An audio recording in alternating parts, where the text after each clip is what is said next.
So, good morning guys. Hindi tayo nakapag-vlog kahapon kasi nga wala tayong masyadong customer. At the same time, traffic kasi. Kasi ang daming mga kandidatong tumatakbo. Kahit naka-motorcade sila. Di ba tumatakbo, naglalakad yun? Tumatakbo sila. Pero baka kasi sila nakasakay sa mga truck, no? Joke yun. Ayoko na mag-joke. Pero tayo tanggap dito iPhone 13 Pro. Galing pa daw sila ng malayong lugar. Dami nag-commute yung customer, Sige, tanongin natin. Tricycle. Yung tricycle ba? So, ayun si ma'am. Hi, ma'am. Taga saan ba kayo, ma'am? Pampanga po. Saan sa Pampanga, ma'am? Sa Makabebe. Baka baby grab. Ay, parang tumawag na kayo sa amin before. Oh, kahapon. Kahapon. Parang naalala ko nga. So, yung nangyari dyan, ma'am, bigla na lang siya nag-white screen. Opo. Grabe. Nag-commute talaga kayo, ma'am, pupunta dito? Opo, yun. Para sure na. Oo. Sige, ma'am.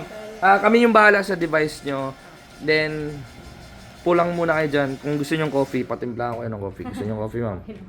Ano oras kayo umalis sa inyo, ma'am? Mga 8:30 po. Grabe.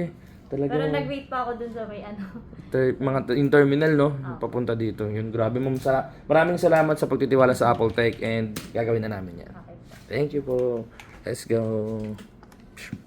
So, ayan na yung itsura nung ni-repair. So, na-repair na pala itong iPhone 13 Pro na to, no? Sir Jepoy, no? Ipakita mo nga kay ma'am. Ayun ma'am. Ayun po kasi yung itsura naman. Ayun, titignan po natin kung magagawa pa ng paraan niya. Ito naman, pag binuhay ko to, dapat mabuhay to. Pag hindi, wala talaga siya.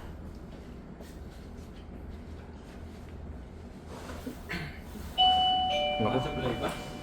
ayaw nga ito. Oo, ayaw talaga, ma'am.